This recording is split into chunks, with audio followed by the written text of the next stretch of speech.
everyone. Alright. Welcome to On my way.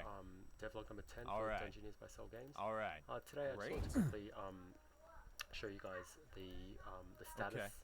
the status bar On that my I've way. implemented. On my way. On my so way. The game now has a whole bunch of buffs and debuffs, and respective icons and graphics to to sort of illustrate what sort of state that characters are in. And so if you see here, that's actually a stun.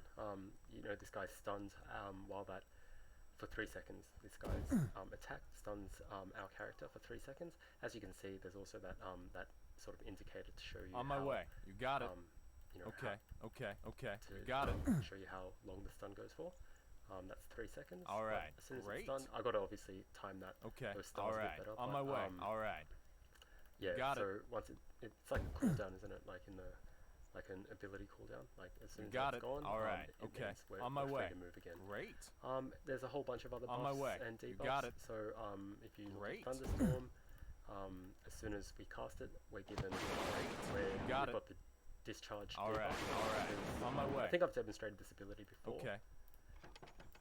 I think I've demonstrated this ability before, but you can't while you're discharged, the lightning won't strike. But after 3 seconds, you start gaining charges of overcharged, and that is actually a buff.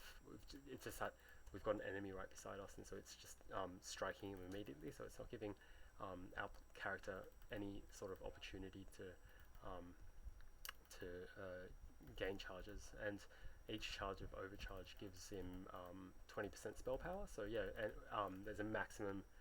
You can gain a maximum of 5 stacks of that, and so yeah, if you manage to sort of kite enemies well enough, you'll be able to strike them with with 100% spell power. And so, mind you, that spell power benefits a whole bunch of other spells as well. So it's just, I think it's a very good spell to have on active, and yeah, just you use it a bit strategically, I suppose. And there's some other ones.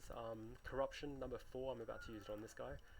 It won't really show, but it negates all. It applies a corruption debuff, which negates all health regen, which is really good for certain enemy types, like the imp.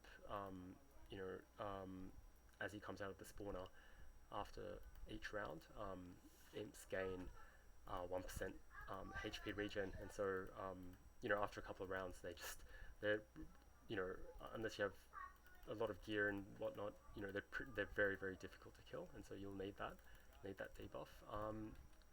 Some other ones I think I showed you in the last video as well, but it's it got taunt, which is a very typical MMORPG ability where again it won't you won't be able to see it in action too well because this guy's already attacking us, but it's a very typical ability in MMORPGs where you use it and it draws enemies to you.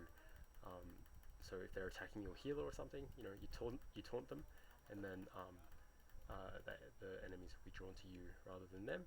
And as you can see, it gives you a buff, gives you 25% increased resistance, which means you take 25% less damage. And I'm gonna have to make this status bar a bit bigger, I think. But right now, debuffs show in red, and buffs show in green, and blue outline means passives. I obviously haven't, because we've got a passives bar for our own player here. We can always just pop in here to look at our own passive. So I've designed it in a way where passives show on everyone else's status bar, but except our own. So if there was another player character out here, we would see his. Actually, maybe I won't do that. Anyway, I'll think about that.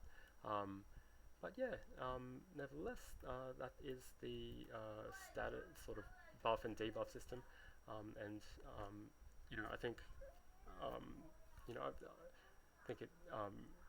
I've done an okay job. Okay, there's plenty more to be done, but I think I've done an okay job so far at laying the groundwork to to have a pretty serviceable status whatever system. Alright, thanks for tuning in, guys. Have a good one. Thank you. Bye.